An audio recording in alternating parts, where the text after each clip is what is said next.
Siguiendo con el manicomio, ya estamos con la entrevista estelar de la noche. Estamos con Joaquín Aramendia y Matías Castro, representantes del movimiento Seiges Argentina, y vamos a estar charlando un poco acerca de este particular movimiento. ¿Cómo están, chicos? Buenas noches. ¿Cómo les trata la noche del domingo? Muy bien, ¿a ustedes? Bien, tranquilo por ahora. Tranquilos. ¿Llegaron bien? ¿Se aclimataron a la radio? ¿Les gusta? Sí, ya la conocemos, así que estamos contentos de estar de vuelta. Perfecto, perfecto. ¿Vos, siempre son bienvenidos, lo saben los chicos. Seguro, siempre, siempre. Bueno, para arrancar la entrevista les queríamos preguntar acerca de qué significa la palabra Seiges, digamos, cuál es su etimología, cuál quiere responder. Bueno, básicamente Zeitgeist es un término alemán compuesto de Zeit y Geist. Zeit es tiempo en alemán y Geist es fantasma, espíritu, espectro, etcétera. Si mal no recuerdo mis lecturas sobre filosofía moderna, Zeitgeist es un término acuñado por Friedrich Hegel, que fue un filósofo que luego influyó en el marxismo, bueno, bastante conocido para quienes estamos adentrados medianamente en la materia. Así que bueno, es básicamente eso, Zeitgeist es el espíritu del tiempo de una época, mejor dicho, que, ¿cómo lo podemos resumir? Es el clima intelectual, político y social que define a una época en particular. El movimiento Zeitgeist lo retoma del documental fundacional, que es Zeitgeist Addendum. ¿Y por qué movimiento Zeitgeist? Bueno, movimiento que implica moción, cambio, traslado. Entonces la idea del movimiento Zeitgeist es justamente ese, moverse del clima intelectual y político, económico y social hacia uno que consideramos y vamos a tratar de defender en esta charla como uno mucho mejor. Perfecto. ¿Cómo nace, digamos, en sí el movimiento Zeitgeist? Bueno, nace, no sé si conoces un poco de los documentales de Peter Joseph. Conozco, pero... Conoces uno, todo el mundo conoce, todo el mundo conoce Zeitgeist 1. Todo el mundo conoce Zeitgeist 1. Sí. Bueno, aprovecho la aclaración, aprovecho el lugar para hacer la aclaración de que el movimiento Zeitgeist no tiene nada que ver con la película Zeitgeist 1. Son 3 documentales hechos por Peter Joseph, en el que el primero uno ya veía que le pegaba mucho a las religiones, tenía mucho que ver con ciertas teorías de conspiración sobre hombres detrás de las cortinas, familias superpoderosas, etc. El 9/11. El 9/11 y demás.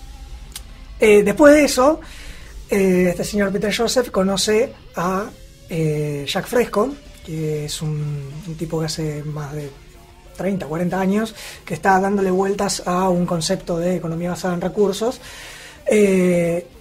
y, digamos, se conecta con él y le cuenta, o sea, Fresco le dice, che, mira, o sea, lo que vos mostrás ahí en realidad son síntomas, o sea, no son las causas reales de por qué estamos tan mal, o por qué uno ve que está tan mal y que vamos derecho a un ecocidio, si se quiere. Entonces le muestra su idea de la economía basada en recursos, y a partir de ahí Peter Joseph hace un segundo documental que se llama Zeitgeist Addendum, y al final de ese documental levanta una página que se llama de zeitgeistmovement.com y dice únete al movimiento, y ahí nace el movimiento Zeitgeist. Es el puntapié. O sea, digamos, el puntapié inicial, digamos, si queremos llamarlo documento fundacional, es Zeitgeist Addendum. Después de eso se hizo una tercera película que se llama Moving Forward, que avanza un poco más sobre la idea y un poco sobre las críticas que se recibieron después. Está muy relacionado con cuestiones de naturaleza humana, de comportamiento, está un poquito más desarrollada también la idea, digamos, te dicen, si tuvieras una tierra de vuelta, ¿qué harías? Y ahí se presenta todo lo que es la idea de la economía basada en recursos. Un último detalle, que luego del Zeitgeist Addendum hubo cambios también en el movimiento cuando se alejó de este primer fundador, que fue Jacques Fresco de alguna manera, y comenzó toda una preparación propia de, digamos, como que resignificó un poco cuál era la idea detrás del movimiento. A mi criterio, para mucho mejor. Entonces, digamos, si uno quiere saber realmente hoy por hoy qué es el movimiento Zeitgeist, debería ver o el último documental, Zeitgeist Moving Forward, que después vamos a decir dónde lo pueden ver, o bajarse el libro que sacamos hace muy poquito. Aún está en inglés, así que quienes son lectores buenos en inglés pueden leerlo ahora. Es un libro más o menos de 400 páginas que se llama El Movimiento Zeitgeist Definido, y ahí tiene al día de hoy bien actualizado qué es el movimiento Zeitgeist, porque ha cambiado mucho desde 2009 que salió Addendum, al 2008, 2009 que salió Addendum, a hoy 2014 cambió muchísimo. Entonces, un poco de historia sería eso. Bueno, una película, un tipo que lo contacta, cambia un poco la cosa. Hubo muchos cambios a partir de ahí, o sea, se separó el movimiento Zeitgeist del proyecto Venus, que era la fundación de este muchacho Jacques Fresco. Y bueno, al día de hoy se entiende como eso. Es el movimiento Zeitgeist definido, es el documento y una especie de manifiesto donde, bueno, en más o menos 400 y pico de páginas tratamos de explicar un poco cuál es la propuesta. Sí, se plasma muchísimo más en claro qué es el movimiento Zeitgeist al día de hoy y cómo es que evolucionó y cómo, digamos, es un rejunte de toda la experiencia que hemos hecho en este tiempo. Y aprovecho para hacer una mínima autocrítica. Se fue dando mucho a los tumbones esto. El tipo que hizo el documental lo subió a la web, le explotó en la cara, nunca pensó que iba a tener esta repercusión. Entonces, de alguna manera se hizo lo que se pudo. Claro. Es así, Claro, digamos. sí, tuvo una... Y hemos pasado mucho tiempo también desambiguando un montón de preconceptos que se tienen sobre el movimiento Zeitgeist. Porque ustedes son de los de las conspiraciones, no, mirá, acá está, fíjate que no. De eso los comunistas no tampoco. Entonces fue todo un proceso medio de los tumbones que hoy por hoy creo que está realmente mucho mejor definido y es sumamente claro a lo que era su Y volviendo a las bases, ¿cuál es su visión con respecto a los grandes problemas que afrontamos hoy en día? Bueno, para resumirlo, a ver, todo resumen siempre se van a perder algunas cosas, ¿no? Pero se puede entender como que la causa de los problemas es un problema de cómo está diseñado el sistema social. Un problema estructural, digamos. Sí, es un problema en cómo está concebido. Y de hecho, si quieren, después lo podemos ver con el tema de los fondos buitre que estuvieron hablando hace un tiempito, escuchamos nosotros. Ahí tenés un claro ejemplo de que está legalmente concebido y está aceptado y estructurado un problema bastante interesante en el sentido de que ustedes lo dijeron, me parece un poco de una cuestión de injusticia o de... Bueno, o sea, vos estás sentando las bases y las reglas del juego para que pasen cosas como esta, para que tipos con muchísima plata tengan todavía muchísima más plata. Independientemente de que sea legal o no, eso es otra cosa, digamos, se puede discutir al mismo tiempo, si es correcto por más de que sea legal. Todos saben que está mal, que es una injusticia, pero vas a tener que acatarlo igual. Sí, pero digamos, las reglas del juego están puestas de esta manera. O sea, Sí, lo que nosotros vemos como un problema es precisamente cómo están puestas las reglas del sistema socioeconómico, que es estos mecanismos por los cuales opera el sistema, que es el de intercambio, digamos. Yo tengo una cosa que vos querés, entonces hacemos un intercambio de una cosa que vos tenés que yo quiero. Básicamente, o sea, así es como empezó a funcionar el trueque, después se pasó a algo más abstracto que es un bien de cambio, después se pasó al dinero y actualmente se pasa al dinero fiduciario, que es simplemente números en una computadora, digamos. Y entonces, ¿ustedes qué es lo que proponen? Escuchaba la teoría de la economía basada en recursos. Antes te aprovecho para contestarte más específicamente tu pregunta. La crítica se puede condensar en... Estamos, digamos, criticando y tratando de proponer una alternativa a lo que sería un sistema de precios. ¿Sí? Básicamente el sistema de precios que es la estructuralización de un sistema de escasez, o sea, de dinero. Nosotros sostenemos y argumentamos que el problema es, en esencia, el dinero, pero no el papel solo. Mucha gente se confunde, sino toda la estructura que se llama alrededor del dinero, que vos tenés que trabajar para que te paguen y luego con ese dinero vos comprás cosas que necesitas para vivir. ¿Sí? Desde bienes ostentosos, como puede ser un yate o una mansión, hasta un plato de arroz para comer todos los días. Entonces nosotros sostenemos que ese modelo sirvió bastante en su momento, pero hoy por hoy está agotado. ¿En qué sentido? En que la capacidad técnica y de manejo de recursos se ha incrementado mucho. O sea, antes el dinero, ¿para qué servía? Había 5 vacas y tenías 500 tipos y tenías que repartir de alguna manera las vacas. Con las piñas, por decirlo vagamente, o con un sistema de trueque de, bueno, el que se esforzaba más y trabajaba más, eventualmente tenía dinero u otro bien que le interesase a una eventual demandante de ese bien y hacer el intercambio.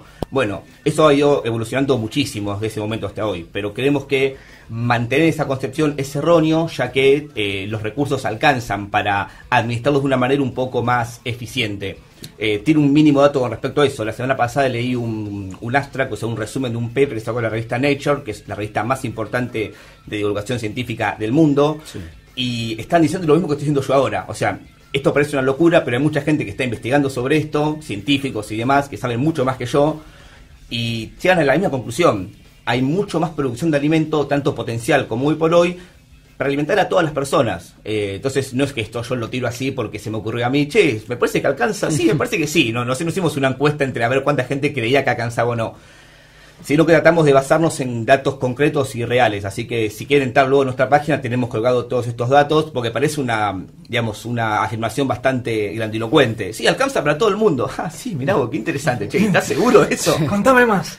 Sí, no, pero digamos, en relación a eso, fíjate que tenés capacidad técnica de producción de alimentos para los 7.600 millones, sí. millones. 8.000 millones, ponele para Pone 8.000 millones y la mitad de la población se muere de hambre. La mitad de la población vive con menos de $2 al día. Entonces es como que decís, che, acá hay algo mal.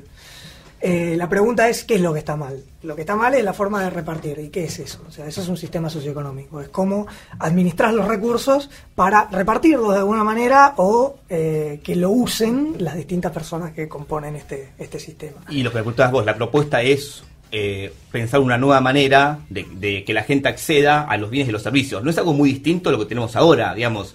El capitalismo que tenemos hoy por hoy tiene 200 años, digo, no es perenne, no fue absoluto, no existió nunca, es uno de los sistemas de hecho más jóvenes que tiene la humanidad de intercambio de bienes y de servicios y de trabajo, etcétera. O sea, es una estructura realmente nueva, 250 años tiene, no más que eso, el feudalismo duró muchísimo más y se terminó. Digo, para poner un poco en dimensión de que no estamos trayendo una idea que no existe ni que nunca se planteó antes, es simplemente una nueva forma de pensar un sistema económico que es exactamente igual en estructura al que tenemos ahora, o sea, cómo repartís las cosas, básicamente, y cómo tomás las decisiones. Sí, es difícil pensar hoy por hoy con el capitalismo tan instaurado como está, una forma de cambiarlo, pero como decís vos, sí, es verdad que el capitalismo es muy nuevo, digamos, la revolución industrial fue hace apenas 250 años, Ponele. así que sí, bueno, es para pensarlo.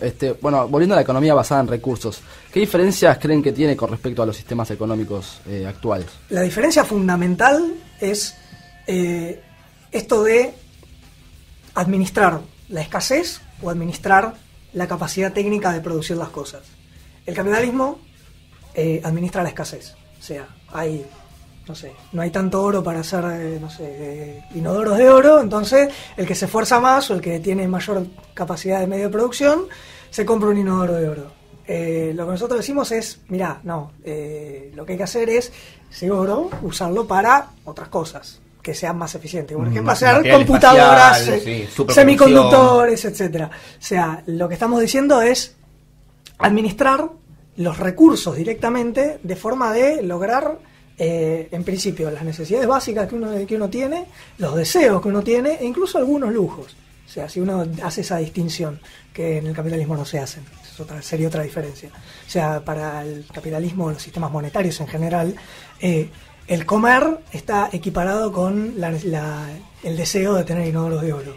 O sea, son todos deseos. Claro, no tenés necesidades. O sea, no está puesto en la ecuación el hecho de que si vos no comés te morís, por ejemplo. En función de que si vos tenés la plata para comprarte una cosa o la otra, te puedes comprar cualquiera. Y digamos, la única diferencia es si tenés o no tenés el dinero. Claro. Creo que eso es más o menos la idea.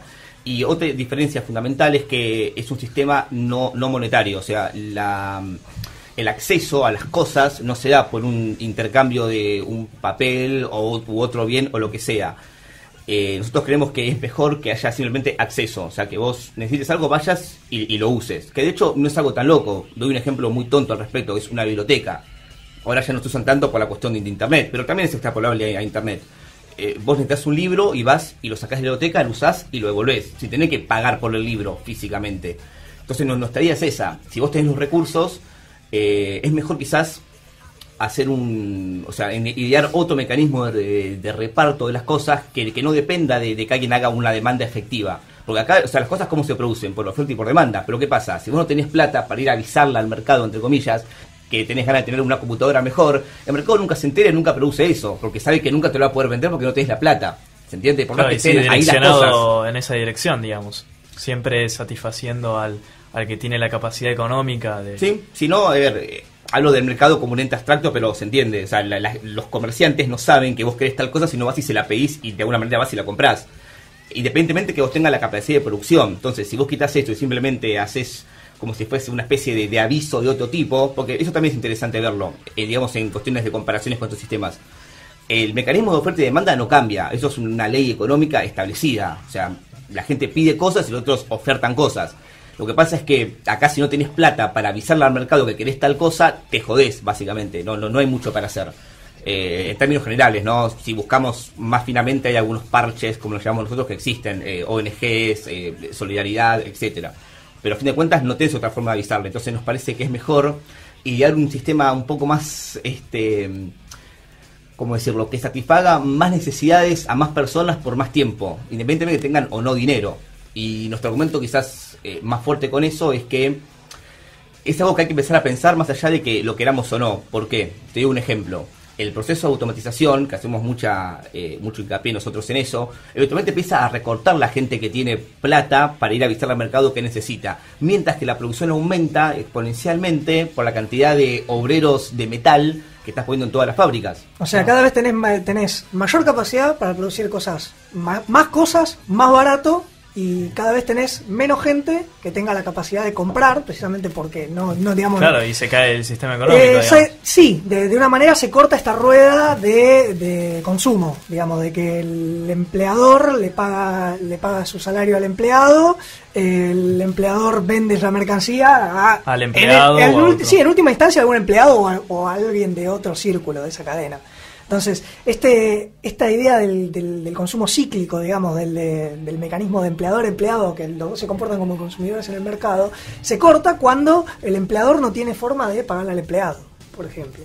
Entonces, ¿qué se hace para mantener eso? Eso es una de las críticas más fuertes que tenemos, que es cómo decir, bueno,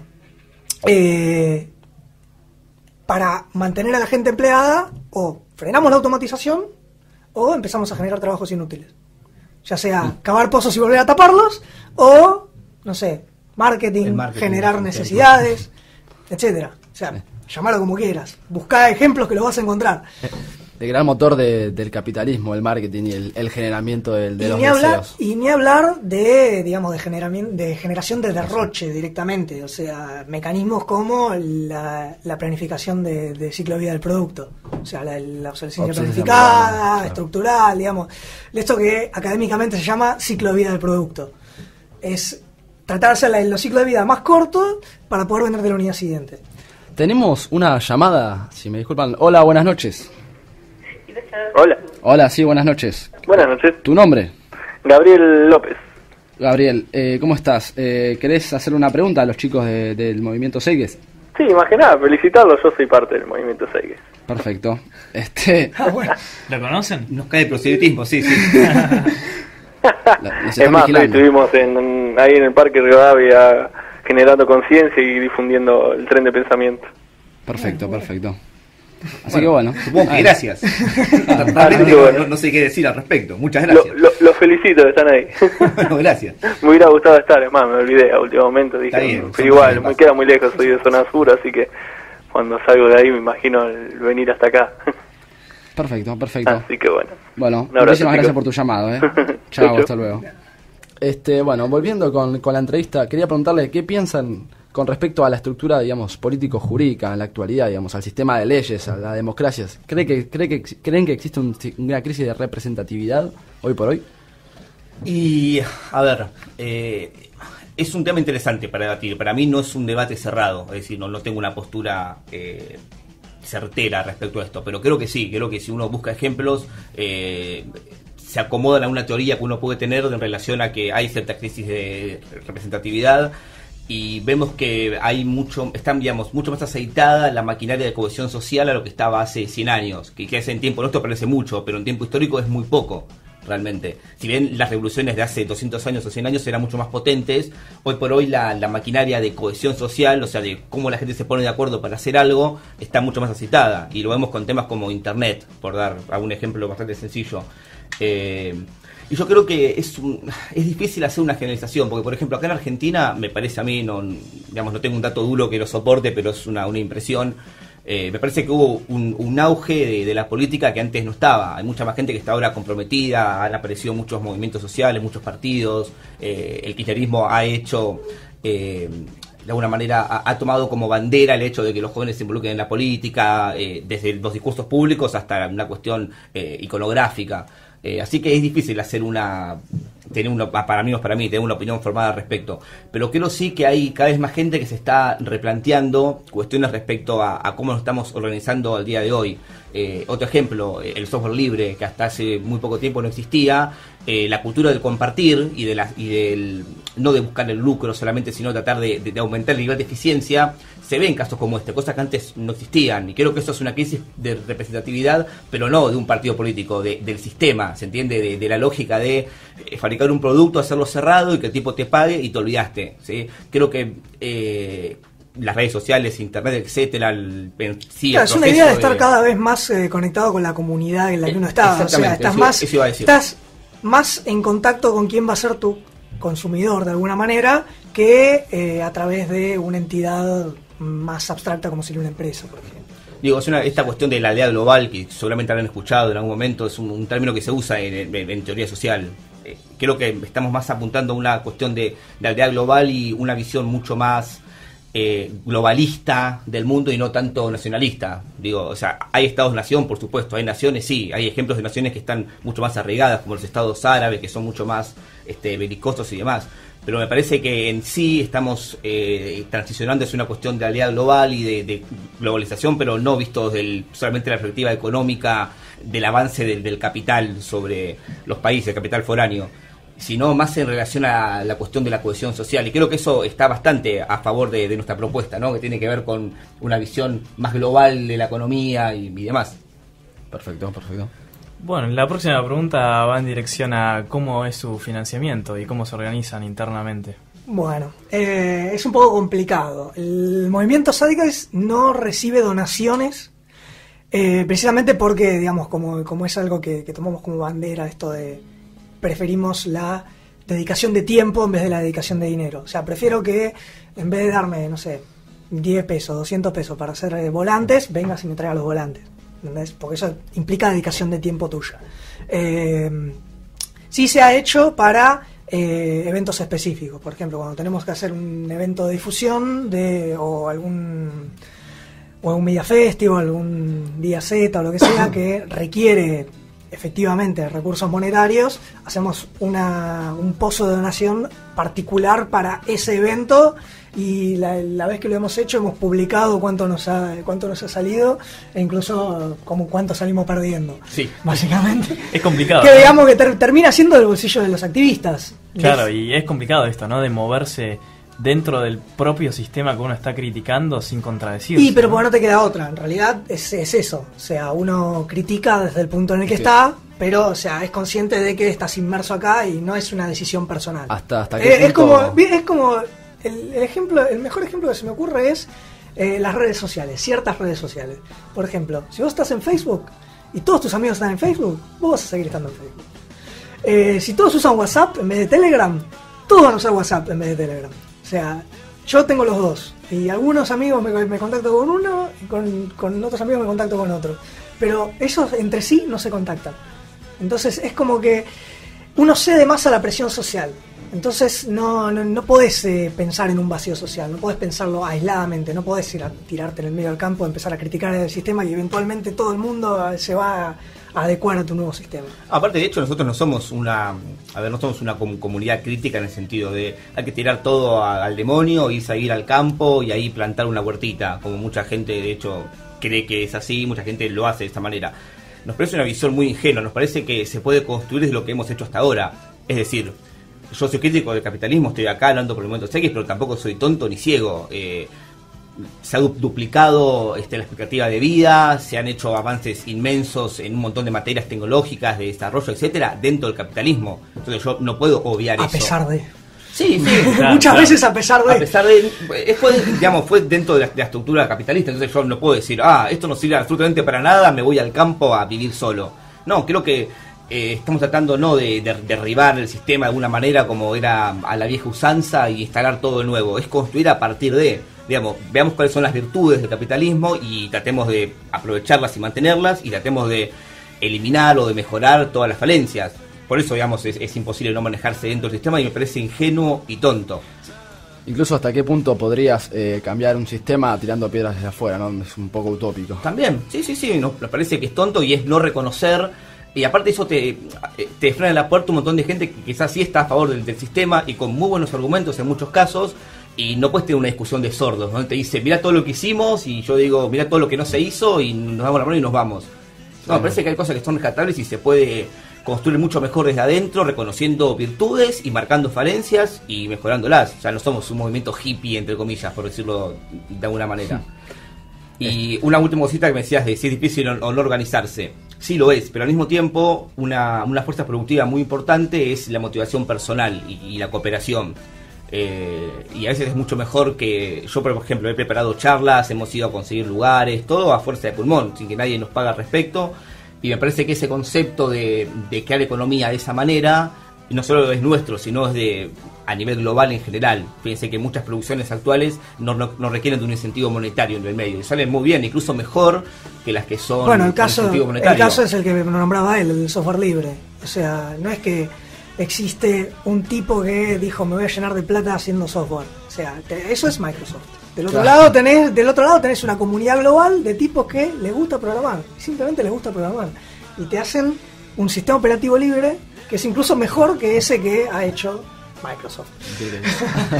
Está bien. De la misma manera que el ejemplo más claro, ¿se acuerdan? Ustedes son muy chicos, pero la Encarta, ¿algunos se acuerdan de la Encarta? Sí. ¿Alguno conoce la Wikipedia? Sí. Bueno, ahí se fijan cómo tenés un modelo cerrado de alguien que se ha puesto con el incentivo monetario a realizar una empresa, y del otro lado tenés toda la sociedad tratando de hacer lo mismo de forma voluntaria. Y fíjate quién gana. Clarísimo. Les quería preguntar con respecto a, bueno, digamos, esto no es un partido político ni mucho menos, pero ¿en qué se diferencia el movimiento Seiges con respecto a los partidos políticos tradicionales? Bueno, el movimiento Seiges es un movimiento político, partamos de esa base. ¿Por qué? Porque entiende que es un actor que quiere modificar, ¿sí?, algún mecanismo de la sociedad. Eso es hacer política, básicamente. Sí. Ahora, no es político partidario, o sea, nadie nos puede votar, no tenemos una estructura de partido, no recibimos fondos del Estado, no tenemos que tener una cantidad mínima de afiliados, no hay que presentarse a elecciones. Esas son las diferencias básicas. Nadie nos puede votar, pero sí claramente es un movimiento político.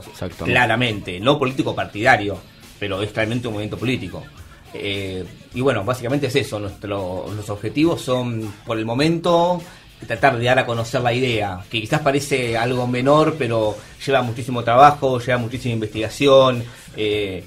Lo que vengo yo a decir acá y lo que vociferamos por la calle nosotros no es algo que se nos ocurrió, sino que tratamos de argumentarlo de manera científica en la mejor manera posible. Acá es que te digo que se muere tanta gente de hambre, tengo una fuente que lo respalde.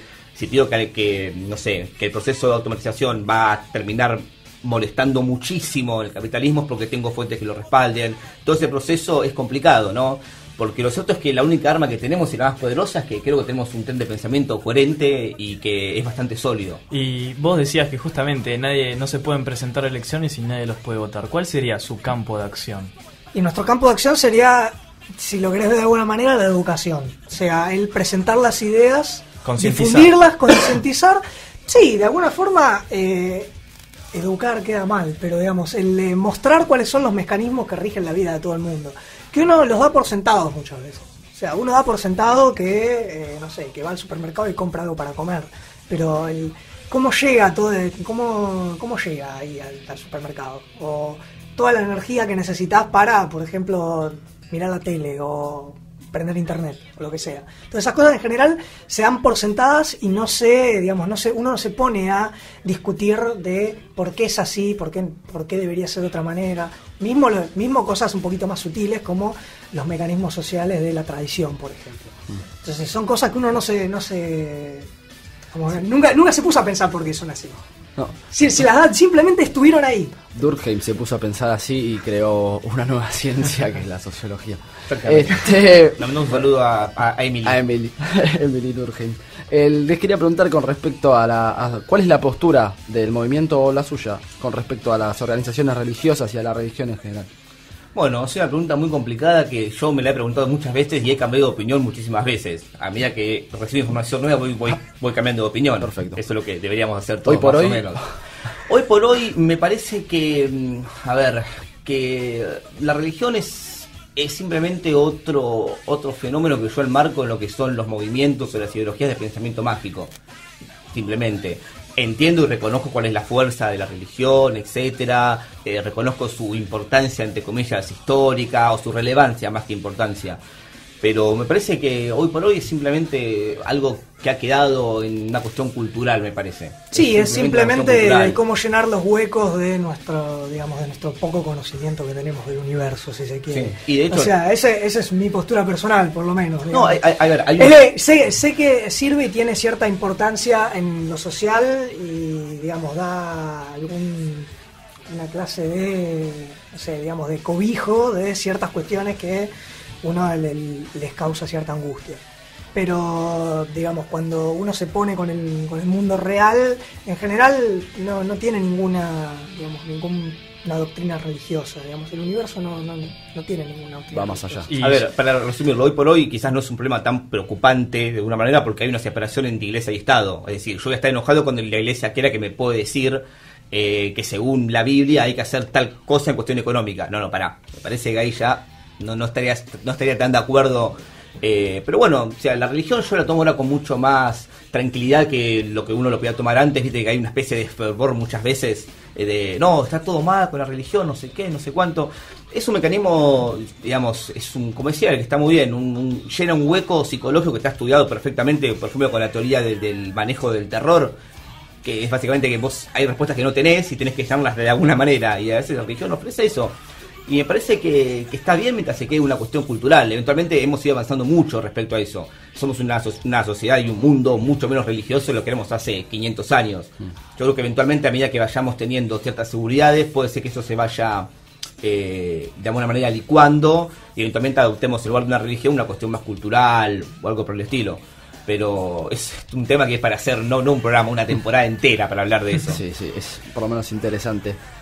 Por mi parte pienso que podría estar muchísimo más separada la iglesia del Estado, por lo menos en el caso de Argentina. Podemos citar, bueno, si bien es el primer mundo, el caso de Holanda, en el que, el peculiar caso, si se quiere, de Holanda, en el que el Estado no financia en absoluto a la iglesia. Recordemos que Holanda tiene el mayor porcentaje de ateos del mundo, y directamente las iglesias, al no poder financiarse ni por el Estado ni por las contribuciones de sus feligreses, muchas cerraron y dieron paso a diferentes bares, bibliotecas y coffee shops. Sí. Así que me parece una buena... Me parece es una buena noticia. Aparte, tremendas iglesias góticas del siglo XVI. Claro, arquitectónicamente muy bueno, claro, eso hay que rescatar la belleza arquitectónica de las iglesias. Una última cosa respecto a la religión, que lo voy a poner más cerca del movimiento. Muchas veces mucha gente está en contra de la religión fervientemente porque dice que no piensa. El opio de los pueblos. Claro, el famoso dicho que dice que es el opio de los pueblos. Sí, exactamente. Y después ves que los tipos tienen creencias en materia económica y social que son iguales o todavía mucho más ridículas que la que mantienen los creyentes. O sea, hay creacionismo económico, ¿entendés? Y los tipos no se dan cuenta. Entonces, mi consejo respecto a la religión es que sos un crítico de la religión, te felicito. Ahora empezás a ser crítico con todas las demás cosas, con la misma rigurosidad, con el mismo escepticismo. No te quedes en criticar la Biblia porque es muy sencillo. Sentate a criticar los mecanismos de cohesión social, los sistemas económicos, los sistemas sociales. Creo que ahí radica realmente el avance, y esto es una crítica a todos los ateos, digamos, no se queden solamente en la cuestión religiosa. Avancen un poquito más y apliquen la misma ciencia que aplican ahí a la sociedad, y tratemos de construir una sociedad que sea científica, de alguna manera. Y ya que estamos hablando de religión, ¿qué le contestarían supongo que ya también le deben haber dicho mucho de esto, a la persona que le dice, pero ustedes tienen pensamientos muy utópicos? Y sí, estoy de acuerdo. Parece muy difícil, y de hecho es muy difícil. ¿Pero piensan que son irrealizables? No, si no estaría acá. Si pienso que son irrealizables, no estaría acá. Hay una frase de Eduardo Galeano muy buena, que le preguntan ¿para qué piensa que sirve la utopía? Que él dice que la utopía, él camina 10 pasos hacia adelante y ella se mueve 10 pasos más hacia atrás. Estoy de acuerdo. Y él se mueve 20 y se mueve 20 y le pregunta ¿para qué sirve? Y dice, pues para eso, para caminar. Así que es exactamente, rescatable. sí, es ponerse un objetivo. Exactamente. Y ya que estás con el tema de la religión, les recomiendo a todos la serie nueva de Cosmos.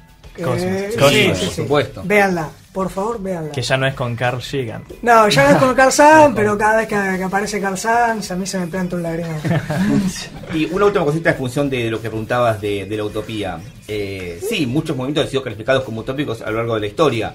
Quizás nuestra tarea parece utópica y titánica porque parece muy pesada, pero digamos, hay 3 cosas que quiero decir al respecto. Número 1, las afirmaciones que hacemos nuestro mejor esfuerzo para que estén basadas en evidencia científica. ¿Esto qué quiere decir? Que si a vos te parece mal y no te gusta, es un problema tuyo de gustos, pero no me podés decir que es mentira. o que es irrealizable, o que estoy fantaseando o macaneando de alguna manera. Segundo, lo que no tenemos evidencia, tratamos de hacer extrapolaciones medianamente razonables, ¿sí? Porque nadie sabe qué va a pasar dentro de 100 años. Entonces, quizás teóricamente el momento no es utópico, porque nuevamente podemos tener muchas críticas, pero si nos sentamos a conversarlas, tenemos datos que nos respaldan, tenemos teorías que nos respaldan, no se nos ocurrió a nosotros, tenemos bastantes años trabajando, buscando fuentes, viendo cuáles son las críticas, acomodándonos a las críticas, etcétera. Y el tercer punto es que, nada, un poco también lo que decía él, sí, puede sonar utópico, pero si nadie hace nada, es todavía más utópico. Ahora, si empezamos a hacer todos algo al respecto, empieza a parecer bastante menos utópico de lo que era en un principio. Si querés pensarlo en términos de cuánto avanza la sociedad en 10 años. Hace 10, 20 años no existía la posibilidad de tener en tu mano, con un aparatito, más información que la que pueda llegar a tener un rey en el siglo X. Claro, además ¿entendés? eso, de que tal vez alguien en el 1500, vos le decías no, porque tal vez dentro de 200 años ya no existan más las monarquías, ¿no? O por lo menos, ejemplo, o por lo menos estén simplemente más abiertas. Utópico, soñador, callate Claro. la boca. Para ir cerrando la entrevista, se nos está acabando el tiempo. Brevemente, ¿cómo caracterizarían lo que se denomina el cuarto poder y cuál es la influencia que creen que tienen los medios masivos de comunicación en las sociedades contemporáneas? Bueno, te lo contesto como casi un comunicador social. Yo estoy en la carrera de comunicación social. Diga. Me parece que el cuarto poder está muy bien y es un tema muy complejo. Ahora me pondré a hablar un poco de cómo influye la cuestión monetaria en la información, ¿no? O sea, cuáles son los incentivos monetarios a veces para mentir. Lo sabemos porque lo vemos todos los días en los medios. Estando a favor o en contra de la postura, sabemos que hay una guerra de medios y sabemos que los intereses económicos a veces llevan a que se digan cosas en los medios que no son verdad. Ahí apelamos a lo que nosotros nos basamos mucho, que es el pensamiento crítico, y es vos tenés que saber cómo diferenciar algo que es verdad de algo que es mentira. Tenés que saberlo, si no te van a mentir toda tu vida.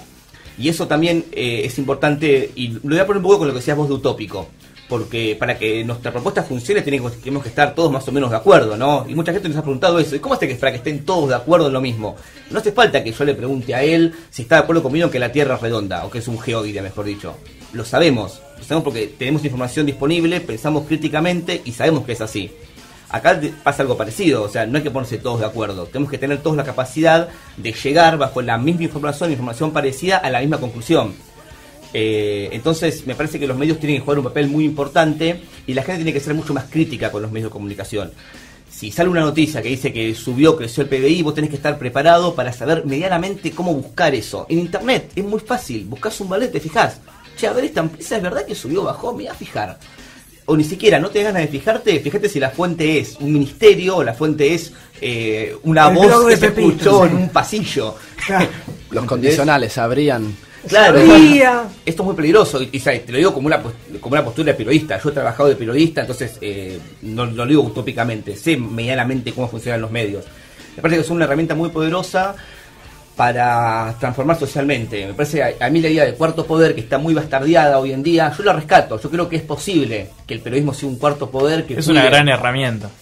Yo creo que es posible, no me parece que sea utópico ni romántico pensar en el periodismo como un cuarto poder que está al tanto y que esté informando a la sociedad. Pero para eso tiene que haber una sociedad crítica que no se deje manipular, ¿entendés?